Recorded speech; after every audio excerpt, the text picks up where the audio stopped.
Set in a gold-leafed Manhattan ballroom, the air is thick with the scent of expensive perfume and the shushing of silk. Han Yi-won stands like a statue in a custom tuxedo, his eyes unreadable as he ignores a line of supermodels. He views the gala as a performance where everyone knows their lines but him. Just as he prepares to leave, he sees Amara. She is in a simple vest and white shirt, balancing a tray of champagne, but her smile, natural and unforced, hits him like a physical blow. For the first time in his life, Yi-won's calculating mind goes blank. He drops his professional mask, staring at her until she disappears into the crowd, leaving the most powerful man in the room suddenly and visibly unsettled. The street lamps were still humming with a low, electric buzz when Han Yi-won stepped out of the climate-controlled silence of his armored Maybach. It was 4:54 a.m. The air in Brooklyn was thick with the scent of damp asphalt and industrial exhaust, a far cry from the sandalwood and expensive jasmine of the ballroom. His driver, a man whose life was dedicated to Yi-won's safety, shifted uneasily behind the wheel but didn't dare speak. Yi-won signaled for him to pull around the corner. He wanted to be seen, but he didn't want to look like a target or a king. He stood by the rusted green pole of the B-43 bus stop, his tailored overcoat worth more than the nearby bodega. He felt exposed, a feeling he usually abhorred, yet there was a strange, vibrating clarity in his chest. For 24 hours, his mind had been a fractured loop. The way the light had caught the curve of her cheek, the genuine exhaustion in her eyes, and that smile, the one that hadn't been an invitation but a revelation. When Amara appeared, she was a shadow among shadows, walking with her head down and her hands shoved deep into the pockets of a worn puffer jacket. She looked smaller out here, stripped of the professional uniform, yet to Yi-won, she was the only sharp image in a blurred world. She stopped 10 feet away, her breath hitching as she recognized the man from the gala.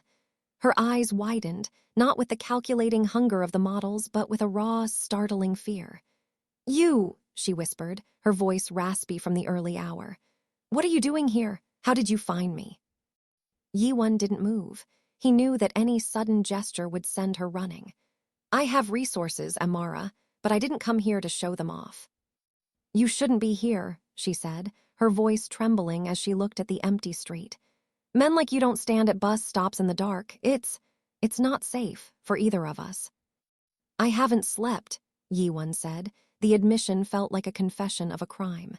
He took a single step forward, keeping his hands visible. "I tried to go back to my life. I sat through 3 meetings and a dinner, and every face I looked at felt like a mask. Every word I heard felt like a lie." He paused, his dark eyes searching hers, demanding her to see the truth beneath his cold exterior. "Yesterday, you looked at me, and for 3 seconds I felt like a person instead of a piece of property. I can't stop thinking about it. I can't stop thinking about you." Amara stared at him, the bus's distant rumble beginning to shake the pavement beneath them. She saw the high-stakes air, the dangerous power, but she also saw the hairline fracture in his legendary composure. For a moment, the distance between the penthouse and the pavement vanished. The golden arches of a neon sign flickered rhythmically, casting a hum over the cracked vinyl booth where Han Yi-won sat. He felt remarkably out of place, a predatory creature in a sanctuary of grease and cheap coffee. The air smelled of burnt toast and floor wax, a sensory overload that was somehow more honest than the sanitized luxury of his daily life. Across from him, Amara cradled a heavy ceramic mug, her hands seeking the warmth. She had traded her puffer jacket for a soft, oversized sweater, and without the tray or the ballroom lights, she looked like a girl who belonged to the world, rather than someone serving it. "You're starring," she said softly, though there was no bite in her tone. "I'm observing," Yi-won corrected, his voice a low rumble that seemed to vibrate the Formica tabletop. "I've spent 28 years being served by people who are paid to never look me in the eye. You're the first person who has seen me without a price tag attached." The waitress, a woman with a beehive of gray hair and a name tag that read Dot, slid 2 plates of pancakes between them. She didn't bow. She didn't tremble. She simply grunted a "here you go" and moved to the next table. Yi-won watched her depart with a look of genuine bewilderment. "She didn't know who you were," Amara noted, a small, playful smile tugging at the corners of her mouth. In here, you're just a guy in a very expensive coat who's probably going to tip well because he looks like he has it. Jae-won picked up a plastic fork, weighing it in his hand. It was light, flimsy, and entirely temporary. It's peaceful, he admitted, the admission tasting stranger than the black coffee. The anonymity, the lack of expectation. My father would call this a waste of time. He'd say that a man in my position shouldn't be found in a place where the doors don't have metal detectors. And what do you say? Amara asked. Jae-won looked at her, really looked at her, past the shy exterior to the quiet strength beneath. I say that for the first time in my life, I'm not calculating a move. I'm just eating breakfast with a woman who makes me forget that my last name is a threat. As they ate, the conversation drifted away from syndicates and galas. Amara spoke of her dreams of opening a small bakery, of the way the morning light hit the Brooklyn Bridge, and of the family she missed back home. Jae-won listened with a hunger that had nothing to do with the food. He was mesmerized by the way she spoke, no hidden agendas, no double meanings. For an hour, the heir to the Sun Empire vanished. He wasn't a boss, a target, or a weapon.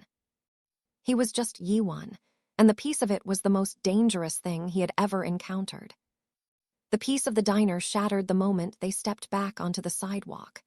The morning sun was beginning to bleed through the gray Brooklyn skyline, but the shadows in the alleyway next to the diner remained deep and jagged. They were halfway to Jae-won's car when the shouting began.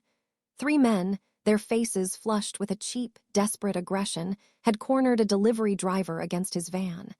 It was a common enough city friction, a dispute over a blocked lane, but it escalated with terrifying speed. One of the men shoved the driver hard, his hand reaching for something heavy in his waistband. Amara flinched, her hand flying to her mouth. Jae-won, we should call someone. She never finished the sentence. The air around Jae-won didn't just chill, it turned lethal. In the diner.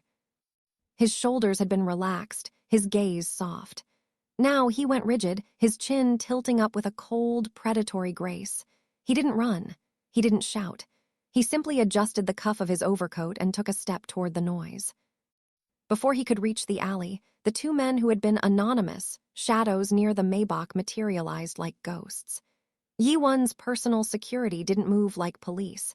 They moved like an extension of his will, silent, efficient, and devastatingly violent. Amara watched, frozen, as Jae-won's lead bodyguard intercepted the man with the weapon. With a sickeningly precise crack, the aggressor's arm was swept aside, and he was pinned against the brick wall before he could even blink. The other 2 men turned to fight, but they stopped the moment they saw Jae-won. Jae-won didn't say a word. He didn't have to. He stood 5 feet away, his hands folded behind his back, his expression as unreadable as a slab of obsidian. The sheer gravity of his presence, the shadow of the dragon that had been whispered about in the underworld, suffocated the air. The attackers' bravado vanished, replaced by a primal, shaking terror. They knew instinctively that they weren't dealing with a hero. They were dealing with a monster who kept the world in order. With a flick of Jae-won's fingers, the bodyguards released the men, who fled into the morning mist without looking back. The silence that followed was heavier than the noise. Jae-won turned back to Amara, his face smoothing back into the mask of the man she had eaten pancakes with. But the illusion was gone. Amara looked at him, and for the first time she didn't see the lonely heir. She saw the blood-soaked legacy of the Han family. "Are you all right?" he asked, his voice returning to that low, soothing rumble. Amara took a small step back, her eyes wide. That wasn't a normal fight, Jae-won. They were terrified of you." Jae-won's gaze darkened, the softness of the morning officially dead. "They should be," he said simply. "That is the world I come from, Amara. It isn't peaceful, and it never sleeps." The black sedan that arrived for Amara didn't look like Jae-won's. His cars were sleek and modern. This one was a vintage charcoal ghost, heavy with the weight of old blood and older secrets. Amara felt the air thin as she was ushered into a private tea room overlooking the fog-drenched East River. The room was a vacuum of sound, decorated with priceless Celadon porcelain and silk screens that depicted dragons weaving through storm clouds. At the center of the room sat Han Sang-woo. He was a silver-haired reflection of his son, but where Jae-won carried a hidden warmth, the chairman was a pillar of permafrost. He didn't look up as she entered, his focus entirely on the delicate ritual of pouring tea. The steam rose in thin, ghostly ribbons, the only movement in the room. "Sit," he commanded. It wasn't a request. It was an acknowledgement of her presence, as one might acknowledge a stray pebble on a pristine path. Amara sat, her knees pressed together, her heart a frantic drum against her ribs. She had seen Jae-won's power in the alleyway, but this was different. This was the source of that darkness. "My son has a fascination with things that are fragile," the chairman began, his voice a dry rasp that seemed to grate against the silence. "He believes he can find a sanctuary in the ordinary. He thinks a waitress from Brooklyn can provide a shield against a legacy that has been forged over 3 generations of iron and ash." He finally looked at her, his eyes 2 chips of frozen flint. "He is mistaken. To love a man like Jae-won is not a romance, Miss Collins. It is a tactical error. Every moment he spends wondering what you are doing is a moment he is not watching his back. Every smile you give him is a soft spot in his armor that my enemies, and mine are many, will eventually find." The chairman pushed a small, handleless cup toward her. The liquid inside was a pale, bitter green. "You are a glitch in a perfectly calibrated system, and glitches are eventually purged. If you stay, you are not his peace. You are his death sentence. You will be the reason he hesitates when a bullet is meant for his heart." Amara looked at the tea, then at the man who viewed his own son as a weapon. "He's a human being," she whispered, her voice trembling but steady. "Not a system." The chairman offered a thin, mirthless smile that didn't reach his eyes. "In our world, the two are the same. If you truly love him, you will realize that your presence is the most dangerous thing in his life. You are the only person who can destroy Han Jae-won without firing a single shot. Think on that before you see him again." As she was escorted out, the golden warmth of the diner felt a lifetime away. She realized then that the shadow of the dragon wasn't just Jae-won's protection. It was a cage, and the bars were closing in. The rain began as a cold, needle-sharp drizzle by the time Jae-won reached Amara Street. He had ignored 3 calls from his father's primary advisor, the silence of his phone a heavy weight against his thigh. He didn't need a briefing to know the atmosphere had shifted. He could feel it in the way the city seemed to pull back from him, a predatory animal sensing a change in the wind. He didn't wait for his security to clear the stairwell. He climbed the narrow, dimly lit flights of her Brooklyn walk-up 2 steps at a time, his heart hammering a rhythm of pure, unadulterated dread. When he reached the 4th floor, he saw it. The door was ajar. The wood splintered around the lock in a jagged, violent burst. Jae-won stepped inside, and the air left his lungs. The sanctuary was gone. The small, sun-drenched apartment that had smelled of cinnamon and vanilla now carried only the metallic tang of fear and the draft of a broken window. Amara's world had been systematically unmade. The thrift store bookshelf had been overturned, her paperback novels scattered like fallen leaves. The ceramic mug she had held at the diner lay in pieces on the linoleum, a jagged white star of shattered porcelain. But it was the deliberate nature of the destruction that made his blood turn to ice. This wasn't a robbery. It was a message. Her soft, oversized sweater had been draped over a chair, a clean, singular blade cut running straight through the heart of the fabric. "Amara," he called out, his voice cracking, stripped of its usual iron authority. The silence that answered him was deafening. He moved to the bedroom, his boots crunching on the remains of a framed photograph of her family. On the bed, pinned to the pillow with a steak knife from her own kitchen, was a single, elegant card from the chairman's private stationery. No words were written on it. It didn't need them. Jae-won sank onto the edge of the bed, his head in his hands. The shadow of the dragon had failed. He had thought he could pull her into his light. But he had only succeeded in dragging the darkness to her doorstep. His father hadn't just attacked a room. He had attacked the very idea that Jae-won could be human. He looked at the shattered glass reflecting the sickly yellow glow of the street lamp outside. He realized then that the chairman was right about one thing. Amara was a glitch. She was the only part of his life that wasn't a calculation, and because of that, she was the only part of him that could be broken. His love hadn't been a shield. It had been a homing beacon for the monsters he called family.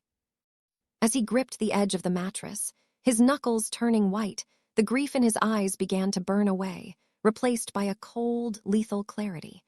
If his father wanted a war over a glitch, Jae-won would give him one that would burn the entire empire to the ground. The phone call came at 2:00 a.m., not from Jae-won, but from a restricted number that hissed with the static of a long-distance threat. The voice on the other end didn't need to yell.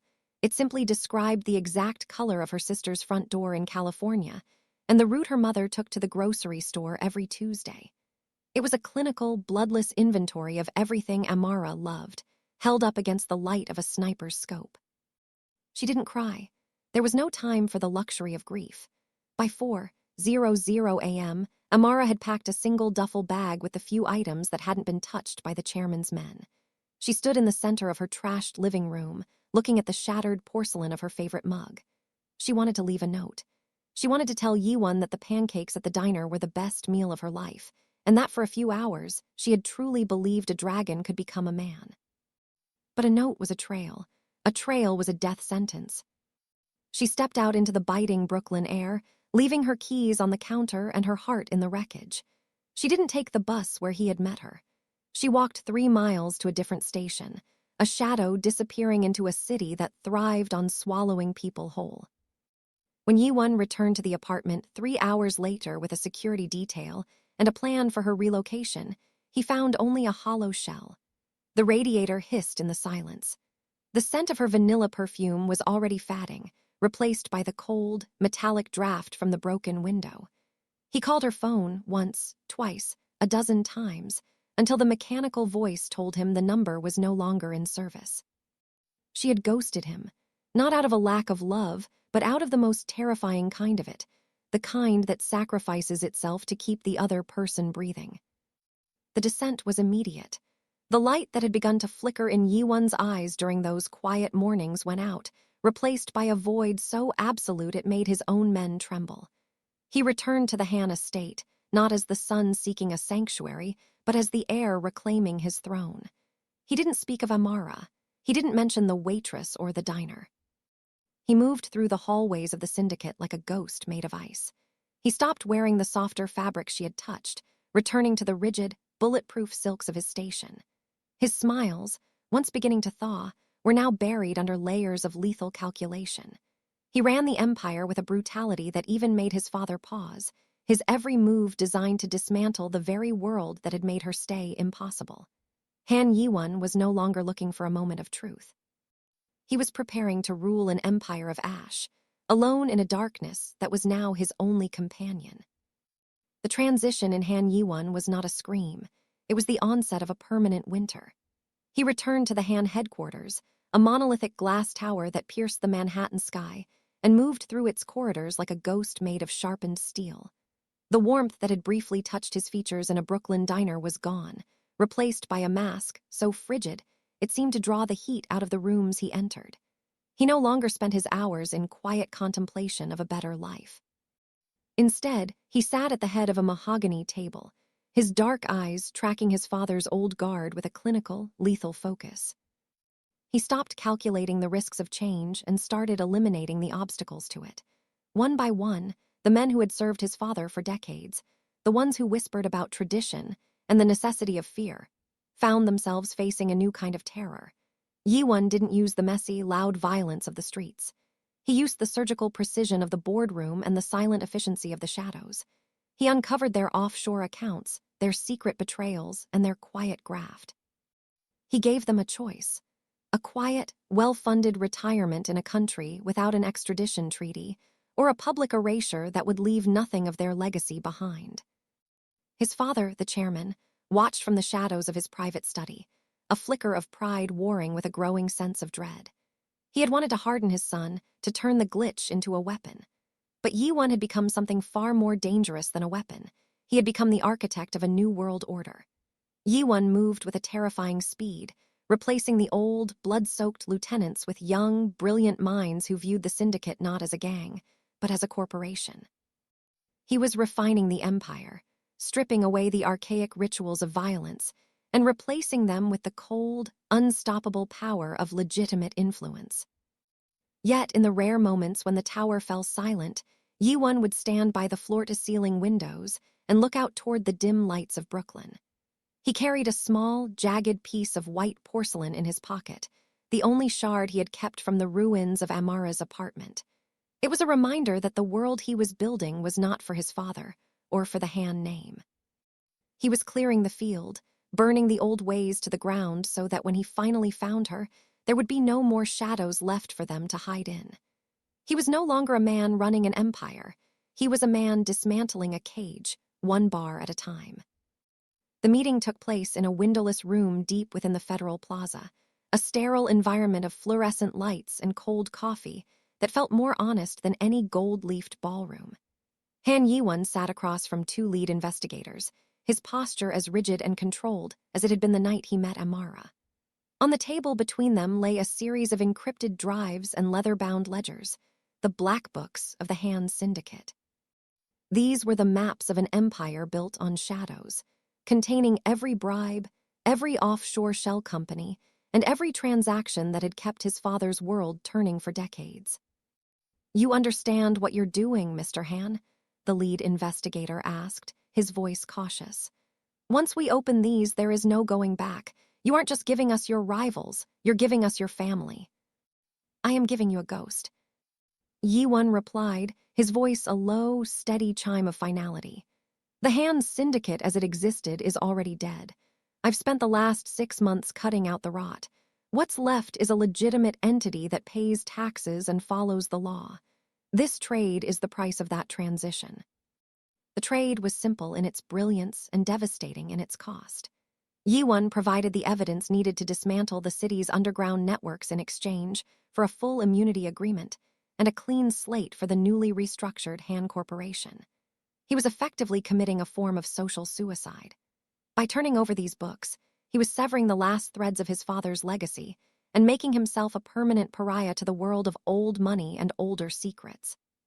He was killing the Mafia boss, stripping away the armor of the shadow of the dragon until only the man remained. He felt a strange, light sensation in his chest as the investigators took the drives. For the first time in his life, he didn't have to calculate a defensive move. He was no longer a weapon to be used by his bloodline.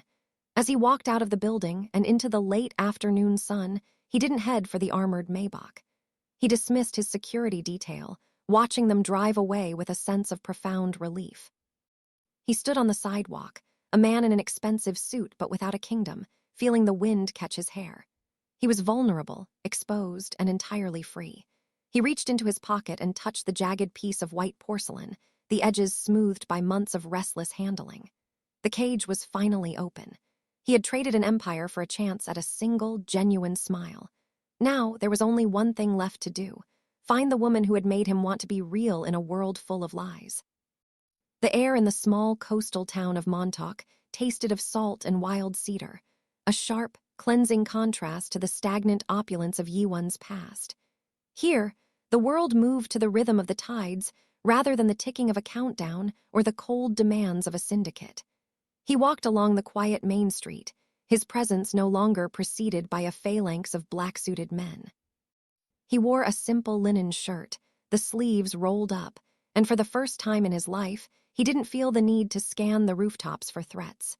He was just a man following a thread of hope he had spent months unraveling. He found her at a small, weathered bakery near the pier.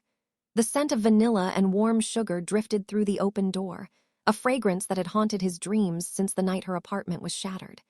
Through the window, he saw her. She was dusting a tray of pastries, her movements steady and peaceful. She looked different. The sharp edge of fear that had defined her final weeks in Brooklyn had been replaced by a quiet, salt-aired resilience. Jae-won pushed open the door. The bell chimed, a bright, silver sound that seemed to stop the world. Amara didn't look up immediately. "Just a moment," she said, her voice as warm and familiar as a long-lost melody. "I'm just finishing these." She turned, the tray still in her hands, and the words died in the air. The color drained from her face, then rushed back in a soft, blooming rose.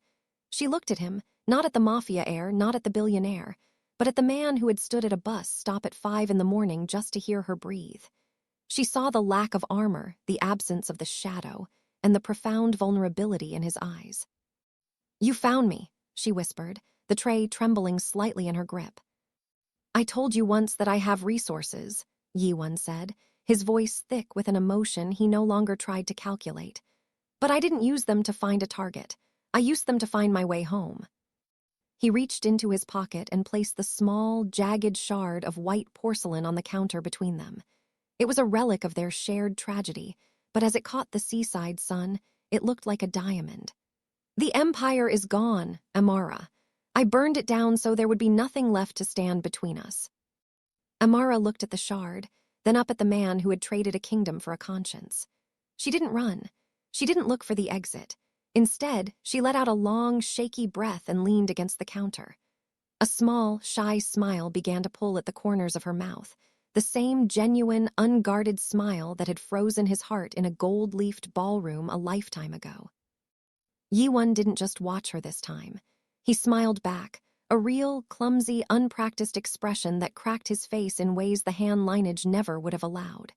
In that quiet bakery, as the waves crashed against the shore nearby, the boss and the waitress finally vanished. Power had hesitated, the world had broken, but as their gazes locked, they knew that the collision was finally over. They weren't a glitch in a system anymore.